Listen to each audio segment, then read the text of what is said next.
Debate is also generating a lot of reaction on social media throughout the night, and 7 News reporter Ann Maxwell is live with students at the Clemson Social Media Listening Center, which is monitoring those trends tonight. Ann?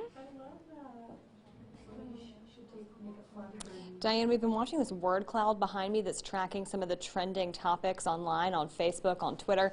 Hashtag #DemDebate has been towards the top the whole night. It has more than 500,000 tags. I believe that's on Twitter. A lot of it has been negative. People are saying they feel like the moderators didn't really keep this on track. There was a lot of yelling over each other between the candidates. Students have also been tracking what people have been saying leading up to this debate tonight. For hours before the debate began, data from the Social Media Listening Center showed Bernie Sanders dominating the online conversation. He has over a 50% share of voice in the last 24 hours. That means of all of the social media posts about the debate, Sanders is at the center of more than half of them. I asked one student why. I think because he is the candidate who gets the most meme attention, and meme culture is extremely prominent on social media. Sanders has said intelligence officials briefed his campaign on Russian interference to help him in the election. Is there a way to tell the difference between trolls and real people? There are ways. We're not actively doing that here right now.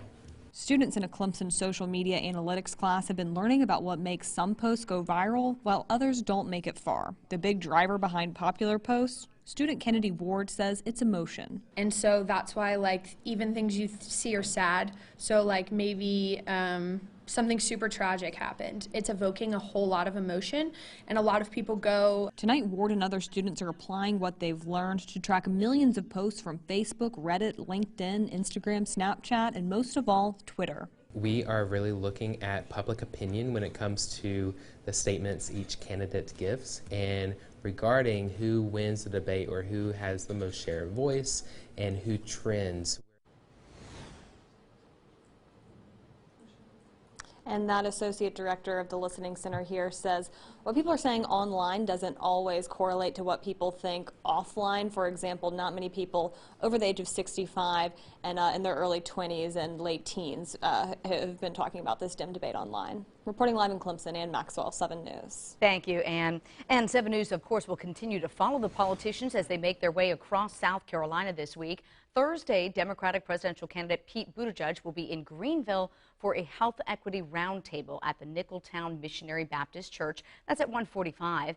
Then that night, Bernie Sanders will be in Spartanburg for a rally at 7:30. It will be at the USC Upstate Health Education Complex. Friday, former Vice President Joe Biden will be in Spartanburg for a community event at Wofford College. Doors open at 6 and the event starts at 6:30. Elizabeth Warren will be at the Rutherford in Greenville Friday. She's holding a lunch there at 1:15 and doors open at 12:45. And also Friday, President Trump will be in Charleston at the North Charleston Coliseum and Performing Arts Center at 7 o'clock. Most of those events, I should say, require tickets, and you can get that information on our website, WSPA.com.